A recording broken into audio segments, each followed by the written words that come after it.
Welcome everybody to Contemporary Issues.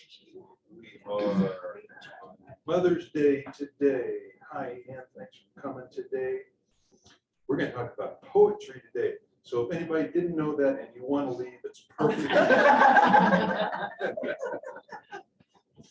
But to make it more palatable, I like short poetry myself. I don't like to read, like Mike was just saying, are we going to do Dante's Inferno, which is like 100 pages long? No.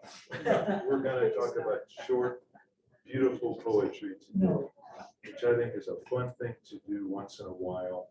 Get out and see how words are used and how the thoughts are expressed in poetry. Anybody a poetry fan besides me? Read it occasionally. Good. Well, I read the Psalms. Read the Psalms? Yes. That's what we're going to do a little bit, a couple of those, but a little bit of everything too. And music has a lot of poetry. Well, Yes. Yeah, it's poetry. Of course, starts out as poems and then they're put to music and become hymns or popular songs. What's the one by the Birds? Turn, turn, turn. That's right. Ecclesiastes. Yeah. So we'll We had that sung at our wedding.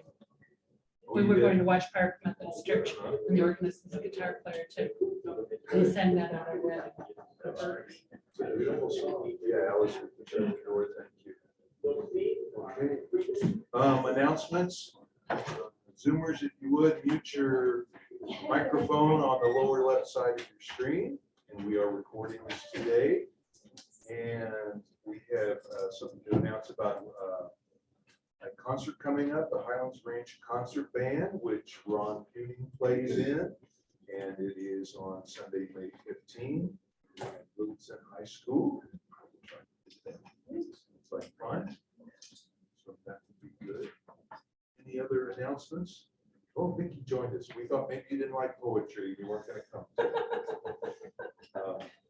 No. Okay. That's my only answer. Okay. I'm not gonna walk into that one.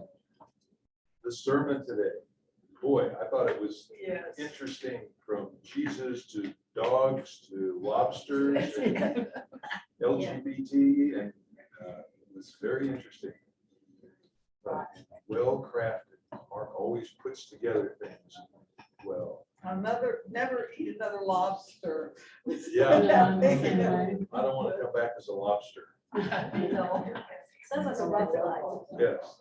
I thought maybe he was gonna show us a picture of what it looked like outside of its shell. You know, maybe like a little squid or something. Like a squid or octopus. Yeah, I was trying to figure out what that thing must look When like. it's pops its eyes out. Yeah. Yeah,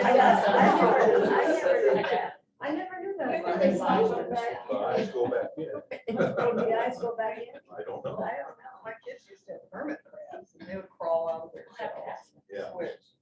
Snakes shed their skin, so that's a good metaphor for renewing yourself. Locusts do that too, or cicadas. Yeah. Cicadas every cicadas 7 do years. that. Yeah.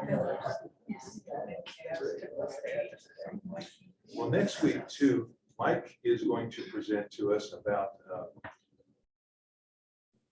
Christian nonviolence and how and how you reconcile that to the wars that we're facing. Yes. Yes, so probably majority of people think, just war is correct and you are justified in resisting when someone tries to take over your country like Ukraine. But there is the other side that says, let's take Jesus literally and turn the other cheek and let the oppressor succeed and just show love. And what are the ramifications of that? Is that what Martin Luther King did in the civil rights era? So I think it'll be a good discussion. We're looking forward to that. If you didn't get your tea bag after church, UMW has this unbaked tea sale, or bake sale every We year. ran out. Did they have more? Yeah, because I'm passing them out. I have to leave early. I think they Okay. left some for the 10:30 service. We ran But out. you can send us a check without having. And also, if I moved a couple weeks ago, And depending on how many boxes this one lady picks up, I still might have boxes. So if you know of anybody who's moving in the future, I probably will have some more. Anyway, and I could give you a recommendation of a super duper mover. We bought and sold 3 different houses with them, and they are amazing, Stellar Realty. But, you know, if you need more information about, especially about downsizing, these special programs at the libraries. And anyway, just thought I'd put in a plug for them because they were so wonderful to me and helpful. They're movers? No, real estate people, Still. and they help you with everything. All righty. Okay, so just a little about poetic books of the Bible. I just wanted to present a little on the different types of poetry, biblical poetry, and a couple about mothers and about love, and some funny poems. And it's just an enjoyable way to look at how people express thoughts different than books and prose. And I think we don't often appreciate this form. So there's a few of the books of the Bible: Job, Psalms, Proverbs, Ecclesiastes, Song of Solomon. We'll look at one of those. And they all have poetry in a little different form than we do today, the standard rhyming poetry, but they are poetic forms nonetheless. And there are poems that make you laugh or cry, of course, like songs. And so I picked out just a couple of neat little poems about mothers I thought we would look at today. This one from the 1700s by Ann Taylor. She says, "Who sat and watched my infant head when sleeping on my cradle bed, and tears of sweet affection shed? My mother. When pain and sickness made me cry, who gazed upon my heavy eye and wept for fear that I should die? My mother." This poem takes the form of question and answer, where the answer is my mother, repetition. And also, because it was written around 1800, it's good to remember that context when infant mortality was a very real danger. Many children not surviving past the first couple of years. And then a short one by Edgar Allan Poe. "Because I feel that in the heavens above, the angels whispering to one another can find among their burning terms of love none so devotional as that of mother." Some poems like that one are a little hard to follow, I think, because you don't get the point until the end. It comes together, thoughts at the end. You don't typically think of Edgar Allan Poe Yeah. writing a poem about his mother, either, you know, or any A lot kind of of, these any did. kind of, that's right, he's kind of a dark. Yeah, he was a dark. Yes. Wolf the Raven. Wolf the Raven is his famous one. This one by Elizabeth Akers Allen says, "Mother, dear mother, the years have been long since I last listened to your lullaby song. Sing then, and unto my soul it shall seem womanhood's years have only been a dream. Clasped to your heart in a loving embrace, with your light lashes just sweeping my face, never hereafter to wake or to weep. Rock me to sleep, mother, rock me to sleep."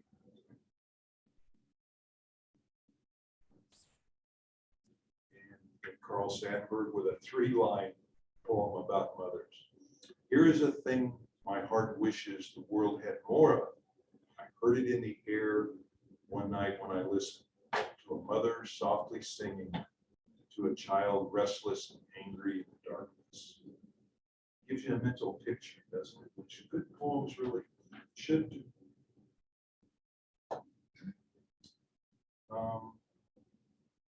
Before I get into the biblical ones, I wanted to just share a few others with different styles, visual styles too. A lot of us have heard The Red Wheelbarrow by William Carlos Williams. So much depends upon a red wheel barrow, glazed with rain, water, the beside the white chickens. Just Wow. visualize that out in the country on a farm somewhere where they really use. So what's the definition of a poem? Yes, Should I see seriously. a paragraph? It can be, um, Can you call anything a poem? that's a good question. I didn't look up the exact definition. If anybody would like to, I'll do do it. that real quick. Do that quick on our phones these days. What's the definition of a poem? Would it make It a can be many Which word? formats. Like the chickens. Okay, she's looking, okay, a piece of writing that partakes of the nature of both speech and song, that is nearly always rhythmical, usually metaphorical, and often exhibits such formal elements as meter, rhyme, and stanzaic structure. Something that arouses strong emotion because of its beauty. Well, that one doesn't arouse strong. Not necessarily. And there's not a whole lot of beauty there. I can Well, see. if you, that's one of those things where like Hemingway's writing is a lot like this. You have to have experienced something like this Yeah. before. Yes. And you can connect with it Connect with it, emotionally. right. And if Yeah. you can't, then yeah, it's just Yeah. words. It On to doesn't the make next. sense. But I like that about rhythm. Yeah, it's a form of writing that has an unusual rhythm, Like haiku. different than standard prose. Yes. Book writing. Yes. So like this connects with me because it makes me think about my grandmother's farm. Yeah, She right. had chickens Uh-huh. and I can picture that whole scene. So Yeah, it can be that's right. meaningful. Yeah.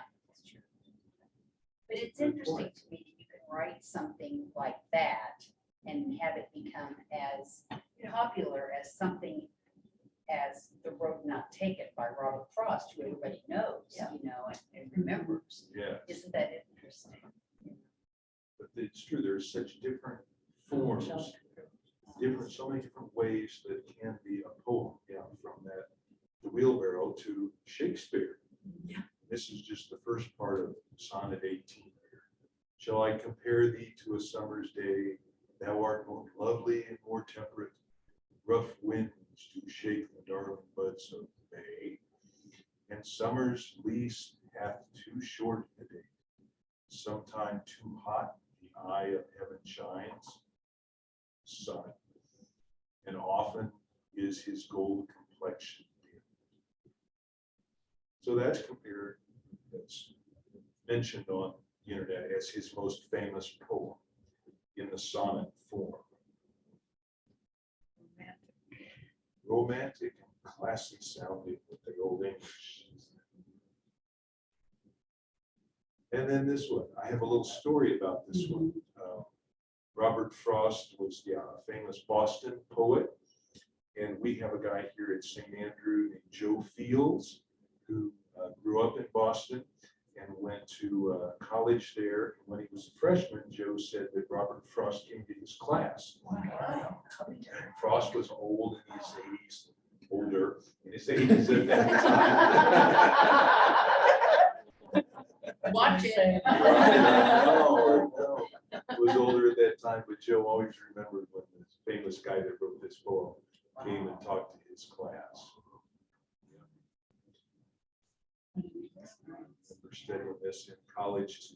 Two roads diverged in a yellow wood. Sorry I could not travel both. It'd be one traveler. Long I stood, looked down one as far as I could to where it bent in the undergrowth. Then took the other, and just as fair, having perhaps better claim because it was grassy and wanted wear, though as for the passing there, had worn them really about the same. Both that morning equally lay in leaves, no step had trodden back, black. Oh, I kept the first for another day, yet knowing how way leads on to way, I doubted if I should ever come back. I shall be telling this with a sigh, somewhere ages and ages hence. Two roads diverged in a wood, and I took the one less traveled by, and that has made all the difference. What do you all think he's getting at there? What's his message? Oh, he's hungry and wants to find the shortest way home for a meal. Oh, that's good. I like that. I missed it. I've always liked this one because it leaves it open to, you can either look at it positively or negatively. Yeah. He's celebrating an enjoyable choice, or he's lamenting sad choice. It's not absolutely clear there what he said. I think though, at my age, I do think about this. I think about things like this, you know, had I wonder what, you know, I mean, I'm not regretting. I'm just saying, what What would if, have been different? what if, you know, and how would my life, what would my life have looked like had I gone that way, or had I done this or not done that? So I think sometimes it's just a normal thing that you do, you know, in life, you know. I think that's the common perception of this poem is it's a fork in the road, and what would happen if I go this way or that way? This reminds me though of the mantra that my brother always says. He comes up with all kinds of things for me. But anyway, and don't say should-haves, you know, don't look back. Just, you know, don't worry about What it should-haves, could have been. what it could have been. And that can be true too, you know, it's better just to, because you could drive yourself crazy, but it's good to think about too, Yeah, Vicki, you Just know. but- reflect. Yeah, Absolutely. Most of us had more days behind us than ahead. Yeah, that's right. We still all come to forks in the road every day, which Every day. oh, for sure. decision take us somewhere. No, as Christians, we have eternity. to look forward Yes, to, that's right, So, that's right. Well, and it's- It's just beginning. That's right. That's it. Actually, I was quoting Very Clinton good. who said that. Bill Clinton said that. Bill Clinton said that. More days behind us than. Yeah. Very good. That's the Ecclesiastes of him. Uh-huh. That's Yeah. right. Well, as you talk about forks in the road, though, you have to remember Yogi Berra. Oh, yes. Someone asked how did he get to his house, he said, well, if you drive up this road and you come to the fork in the road, take it. Take it. Take one. Because one goes to the right, goes up to his house, the other goes to the left, goes up Oh, to his house. Oh, either one. Okay. Either way, you get home. Yogi had a lot of- He was my favorite poet. Yeah, yeah, that's right. That's right. Philosopher.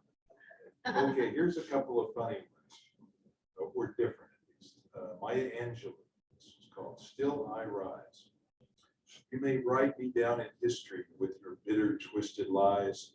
You may trod me in the very dirt, but still, like dust I rise. Does my sassiness upset you? Why are you beset with gloom? Because I walk like I've got oil wells pumping in my living room.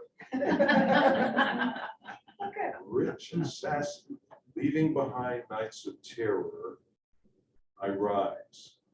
I rise in daybreak, that wondrously clear I rise. Bringing gifts that my ancestors gave, I am the dream and the hope of the slave. I rise, I rise, I rise. Point across. And then, Susan, does that hit home? Yes. pardon me, what, Joe? Yeah, that was Maya Angelou. Okay, and here's a funny one. Homage to my hips. These hips are big hips. They need space to move around in. They don't fit into these little pretty places. These hips are free hips. They don't like to be held back. These hips have never been enslaved. They go where they want to go and do what they want to do. These hips are mighty hips. They're magic hips. I have known them to put a spell on a man and spin him like a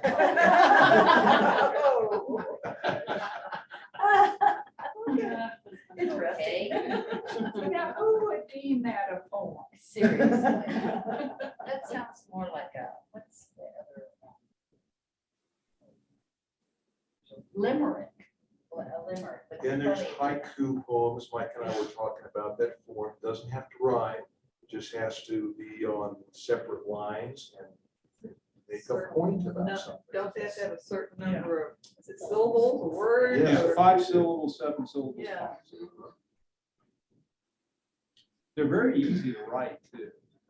I never- I write them periodically, find it. You should Oh, you you do? bring one. Good. Would you share one with us? That you have? I don't have any committed. Okay, we'll do that. Should have brought my notebook, because I actually have something written down. Also, it reminds me of limericks too. Right. There once was a man from Nantucket Yeah. who Watch it. something with a bucket, something like that. Those are fun and can be dirty too. If by Rudyard Kipling. This is a famous one too. You can keep your head when all about you are losing theirs and blaming it on you. If you can trust yourself when all men doubt you, and make allowance for their doubting too. If you can wait and not be tired by waiting, or be lied about, but don't deal in lies, or be hated, don't give way to hating, yet don't look too good, nor talk too wise. Or if you can talk with crowds and keep your virtue, or walk with kings and not lose the common touch, if neither foes nor loving friends can hurt you, if all men count with you, but none too much, if you can fill the unforgiving minute with 60 seconds worth of distance run, yours is the earth and everything in it, and which is more, you'll be a man, my son. Advice, Very wise. wise I've advice. seen that on graduation cards. So- Yeah, that'd make a good Hallmark card message, wouldn't it? Yeah, somebody already thought of that.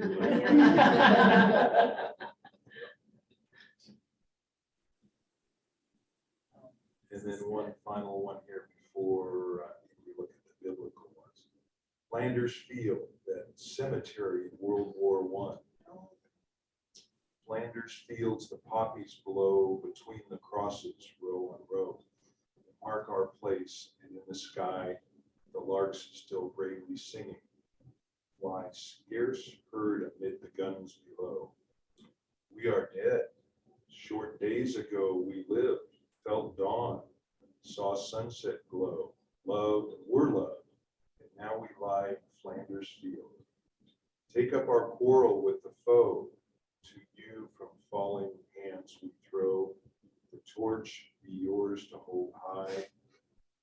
If ye break faith with us who die, we shall not sleep, though poppies grow. Flanders Fields. I think it's in France, isn't it? No, we drove by Near it. D-Day, didn't we go there? We Vicki? drove by it. We dove by it on the way to Normandy Beach. Yeah. A few years ago. We went there. Now, I asked the stupid question of where is Flanders Field, and it's not a field, it's an area. So, I like that because it's kind of like the poem from the perspective of the dead soldiers. It's not just talking about the cemetery, it's saying, we are here. Remember us, take up the fight. That reminds me of Moby Dick, that, you know, when Ahab died, the prophecy was, Micah, you know, they told him before they sailed was, one day Ahab's gonna go to his grave, and he's gonna beckon us to follow, and all but one die. That sounds like that's the sort of thing. Similar. That back perpetuates the death, but it's like, don't Yes. dishonor us. Remember through your sacrifices. Yes, it's good. Okay, let's do a few more directly biblical, spiritual topics. This is one I found. It's not a famous poem, or even you'll see complicated, more of a layman's poem that we might write in common language, but I thought it had a good message. I am a citizen of heaven. I know that is where I belong.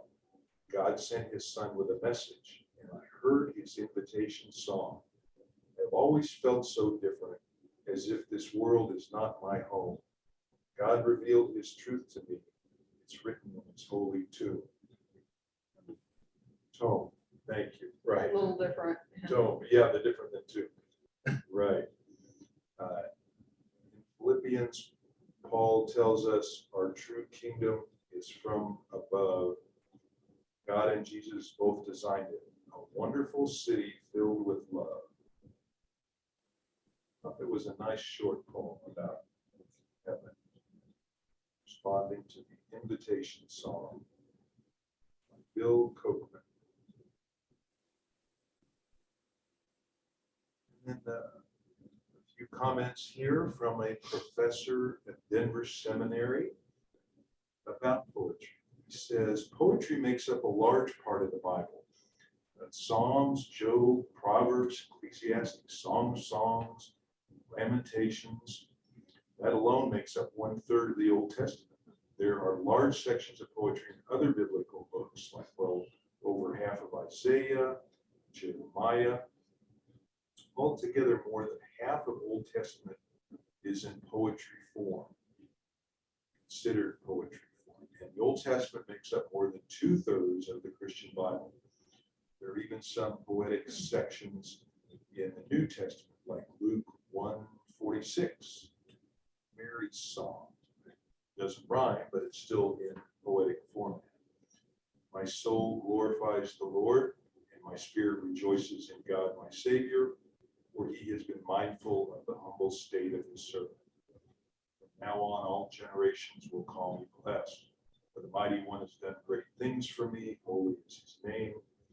His mercy extends to those who fear him from generation to generation.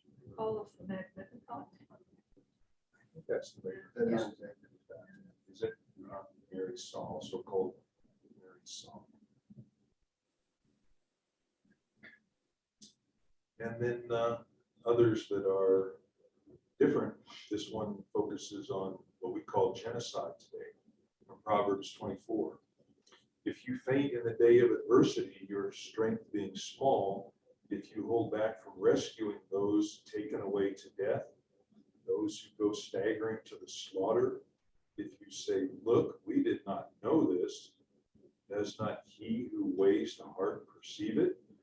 Does not he who keeps watch over your soul know it?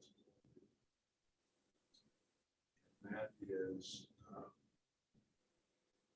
the commentators are saying, we can apply that to Ukraine today. We turn our eyes from those who are being attacked. And another one, also Psalm 137, talks about Babylon enslaving Israel.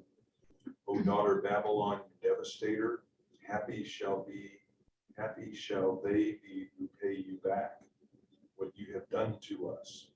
Happy shall they be who take your little ones and dash them against the rock. A commentator says, what are we to make of this poem? There are two common responses. First, most avoid these shocking statements as being contrary to Christian values, so that the entire psalm is excluded from any Christian lectionaries and rarely preached on. Second, some Christians abuse these verses to justify just war arguments against political enemies, most recently in the war on terror waged by countries like the US and Great Britain. Yet there's also a third interpretation, the better way of reading these verses. They have to do with interpreting them skillfully, imaginative, responsibly, and wisely. So, interesting poem talking about taking little ones and dash them against the rock. There's a lot. Deuteronomy, Joshua, Samuel, it just Leviticus. continuously recounts instruction, and God actually instructed them to kill animals. Thought it was God telling them. Old to- Testament's, that's Oh, yeah. pretty brutal stuff goes on in the Old Testament, for Yes, sure. it does. Yes, it does. Okay. And then there's the Song of Solomon, chapter 7. Your stature is like a palm tree, and your breasts are like its clusters. I say I will climb the palm tree and lay hold of its fruit.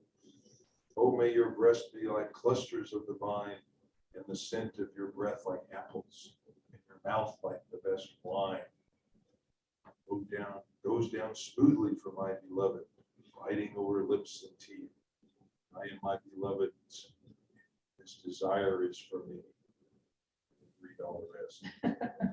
But reminds me of, there was a little story in the news recently about progressive Christians in Florida who were trying to talk to those who were banning books in Florida. The conservatives who were banning what they thought was naughty books in Florida. And so the progressives said, well, you better ban the Bible then, because look at this naughty stuff that's in the Song of Solomon. So I didn't see a follow-up story, but I thought that was an interesting twist on saying, if you're going to ban racy things, there's parts in the Bible that are pretty violent and racist and racy. And the commentator says that Solomon was writing about his wife, Shalumoth, that stands before him, and he surveys her head to foot, and he finds her stature like the stature of a slender palm, and her breasts like the clusters of sweet fruit, which in due season the blossoms are ripened. But it also could refer to Israel as the wife of God, so it could be metaphorical poem also.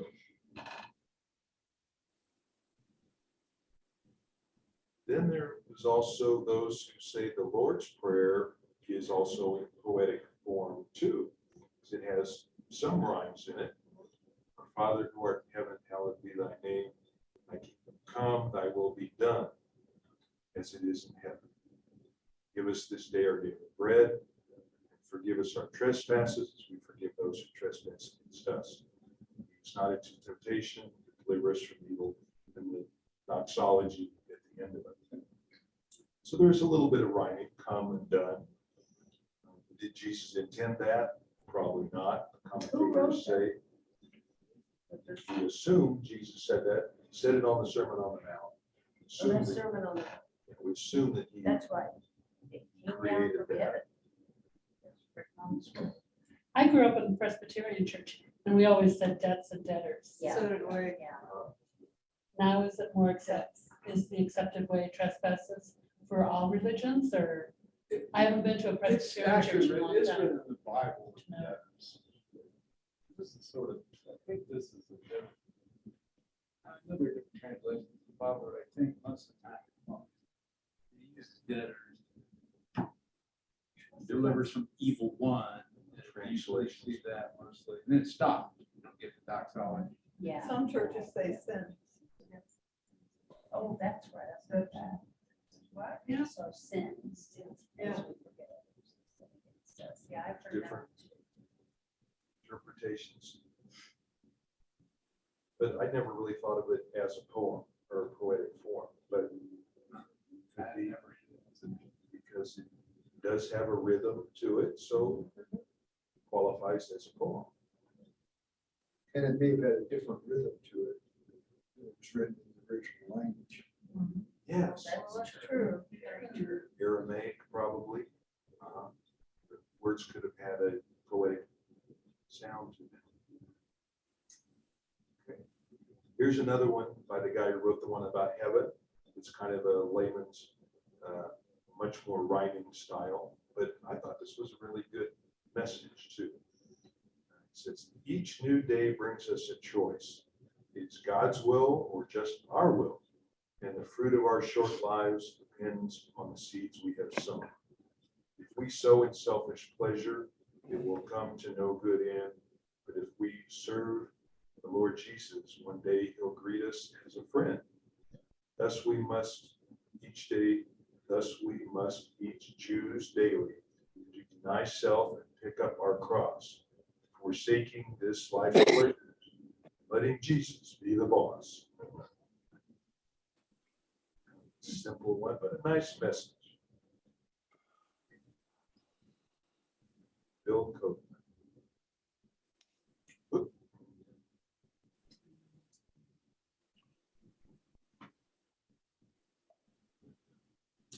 Share some of the elements of poetry.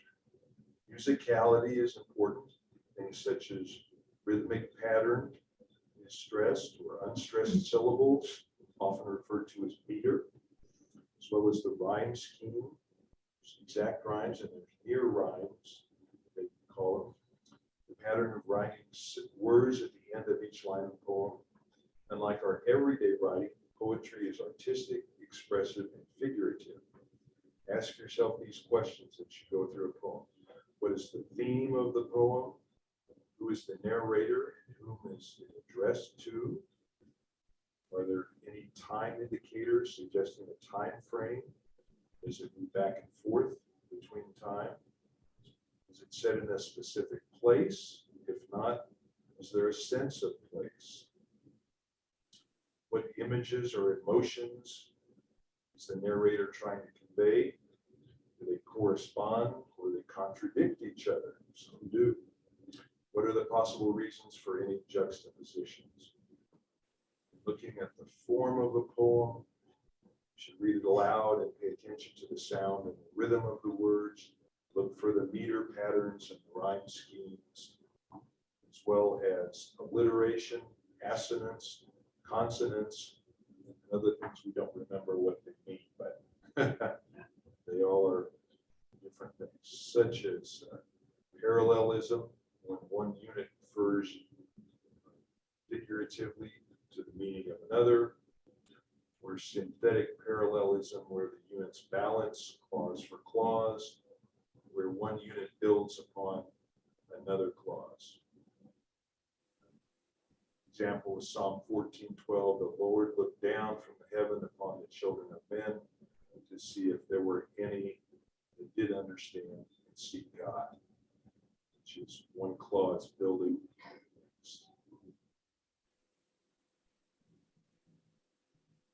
And then Shakespeare, they say when he wasn't writing plays, he was writing poetry for rich people. They commissioned him to write poetry. I never knew that. But he earned his money however he could as a writer. Yep. And this is one of the most famous poetic lines. They said the number one most famous poetic line that people remember: to be or not to be. That is the question. Wrote these in Hamlet to make better sense of them. Let's look at a few more lines. To be or not to be, that is the question, whether 'tis nobler in the mind to suffer the slings and arrows of outrageous fortune, or take arms against the sea of troubles by opposing in them.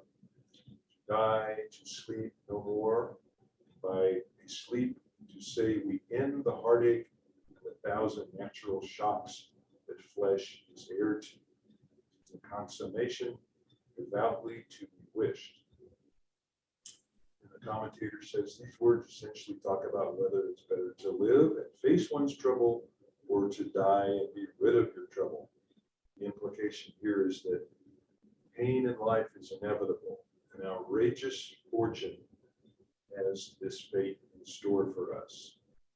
And it's for us to choose whether we face up to the sea of troubles or end them in death. However, the Elizabethans believed that those who committed suicide would be eternally damned. He refers to this in his soliloquy, the dread of something after death, which adds an extra complexity to Hamlet's dilemma. Life, he implies, is bad, but death might be worse. This is a subtlety overlooked by numerous references to this speech in popular culture. So he's making a lot of points in that poem about death. When he goes on to, to say the famous, to sleep, perchance to dream, and he goes on with that, and that makes it interesting. Dream. It ties into that. Yeah. Well, I'm thinking of it. Let me read a poem that Mike and I were talking about before class also. It's a short poem about fog. Very short, like Carl Sandburg. Fog comes in on little cat feet and still looks over the city and harbor and sits on silent haunches and then moves on. That's all there is. Carl Sandburg, the poet from Chicago, writing about fog, comes on little cat that sits looking, silent watches and moves on. Imagery. I was just wondering, are there any teachers? You know, I just wondered, do they still teach poetry in school as part of a English literature class, or do you have to take a lit class to study poetry? I was a reading specialist, so I wasn't right in the classroom, but I even used poems as a reading specialist. And I was recalling my fourth grade teacher. She was a visionary, you know, as far as doing things. I look now, you know, much, you know, later other teachers did it, but she did poetry throughout the year, and we would write poems and she would type them up on, you know, those old Mimeo purple things, you know, copy them. And so we would have a booklet of the kids' poems, and then we would put on programs reading our poems, and she even got them published in the local paper. She really, you know, things like that just amazed me that she did way back in, let's see, I had her for the late 50s. But you're presently teaching reading and you're still. Well, I you're was, teaching poetry. yeah, I've been retired since 2012 though. Yeah. But I would that's- use that's poets like pretty Shel recent, Silverstein, and you you're know, still- we were you're still talking about teaching how he's poetry. banned, you know. Jack Perletsky was another one. I would use poetry in connection with my kids that were struggling readers. And they really enjoyed it. On poetry with my fourth and fifth graders, Mhm. and we'd make a booklet for them. Yeah. Fortunately, I never kept any of them, or I made a second copy for me, because some of them were really good. Yeah, I still got ones my kids did. Yeah, Yeah. I remember studying poetry, but I'm just wondering if that's something that's gone by the wayside now. Could You be, know, I mean, but because, it's a part of the curriculum. yeah, you know, I just, Can't do anything extra. well, and I was just gonna say, I mean, if you wanted to study poetry, you would have to take a special class or something, you know, where it wasn't all inclusive, you know, like a different unit. But I remember having lots of different units, and poetry was one of them, you know? So I just wonder if people aren't, young people aren't encouraged to do that kind of thing anymore. It doesn't really, what I'm trying to say, whet their appetite for doing something like that anymore, you know? So, You know, I'm just recalling back, when I was in fifth or sixth grade, I had the same teacher for both grades, because they were combined our country school.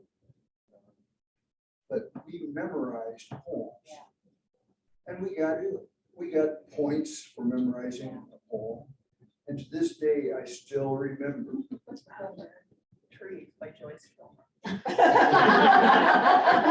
I still remember, I tear tattered ensigns down, long are they wait behind, and the eyes stretched to reach that banner in the sky. Yeah, all the old classics of that day, at least. Yes. But I also remember that in Sunday school, we did the same thing. yes, Memorization. yes, We got stars on a chart, yes, stars in our little crowns yeah. for memorizing Bible verses Yes. and songs, Yes. and things like that. And I don't recall that for our children who are now. I'll give you just real quick, I just looked this up. It is part of the Common Core. So, yeah. must Oh, be it is? Part of the word. Okay, yeah. I'll bet it is. That's good. That's good. I mean, even if they touch lightly on it, but my daughter, when her girls were little, gave them a Bible verse a week. And they had to memorize a Bible verse. And I can remember us going over there for dinner and they'd say your Bible verse, your grandma, you know, so, you know, I mean, it taught you two things, memorization and, you know, the word. You know, so I thought that was pretty good because that stuff comes back to you, you know, and you use it, you know. Who else has a favorite poem or one they can just remember, if not a favorite?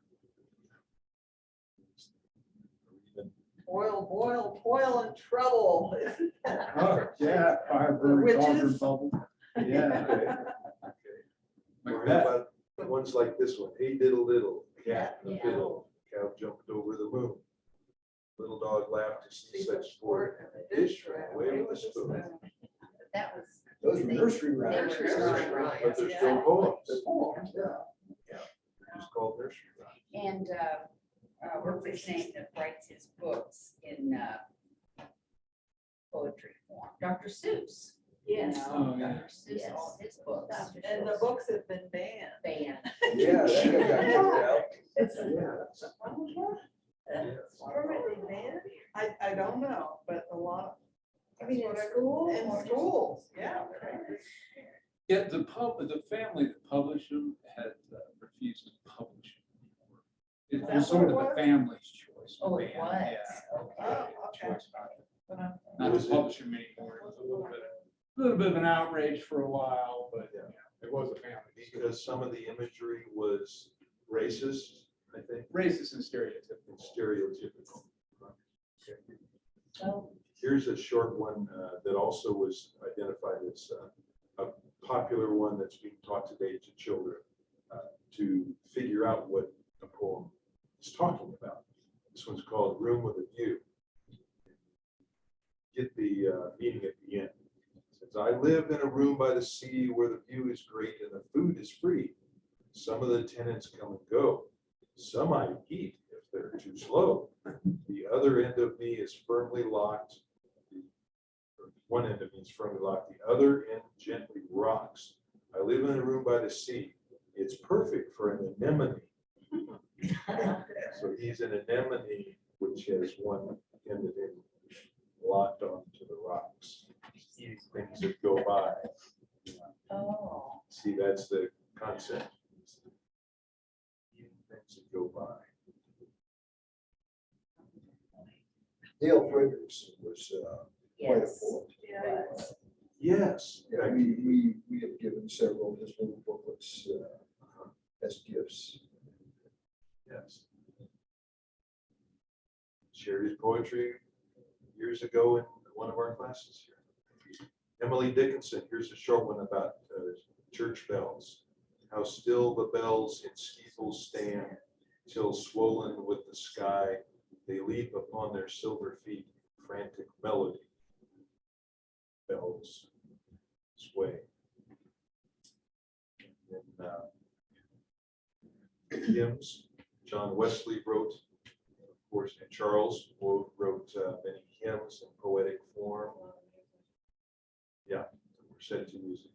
Now hidden love of God, whose height, whose depth unfathomed no man knows. I see from far thy beauteous light. Inly I sigh for thy repose. My heart is pained, nor can it be at rest till it finds rest in me. I think sometimes for me, it's easier to remember a poem if it's put to music.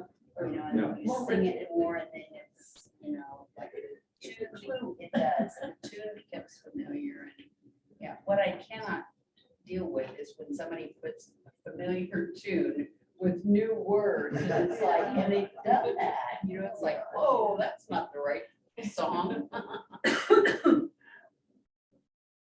This is an example of that 1794 song that began as a poem called The Red, Red Rose.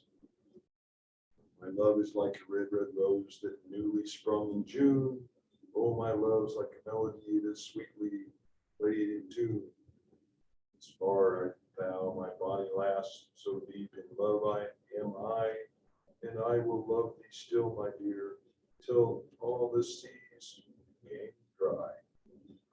Dry, I guess.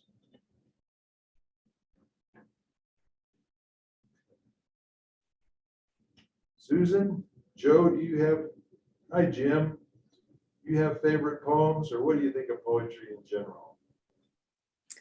Well, I don't know a lot about poetry. I've never studied it and I don't read it regularly, but I love this presentation. And one poet that I've become most familiar with recently is Amanda Gorman, and that was primarily through her presentation at the inauguration. Oh, yeah. So powerful, and she's gone on to do so much, and she's actually partnered up with L'Oreal, who's funding a new foundation headed by Amanda that I guess is kind of an educational effort to bring students into the fold to be kind of activist poets which I thought was an interesting application of her talent. Yeah, she's the young black poet that spoke at the inauguration. Mhm. Yes. Anybody else read her? I haven't really caught up with her, but is a lot of hers about racial justice, probably? Yeah, it has kind of a social bent to it. I've only read a few other things that she's done beyond the inaugural, but yeah, I think that it's designed, I mean, I think all poetry is designed to be emotive. Yeah. But I think hers does have a kind of a social bent.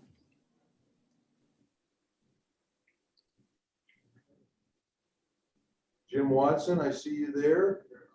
Are you a poetry fan? Might not be able to hear us, okay. Oh, you're on, Jim, you've got to unmute yourself. Yeah, you're muted, Jim, if you can click that, if you want to talk. That's okay. No. Okay. Well, we're about out of time. I just thought it'd be fun to talk about something different today. Yeah, something a little lighter. A little lighter, yes. Thanks for taking the time to compile this. That was interesting. But it's been a long time since I talked about poetry. I know. Yes, me too.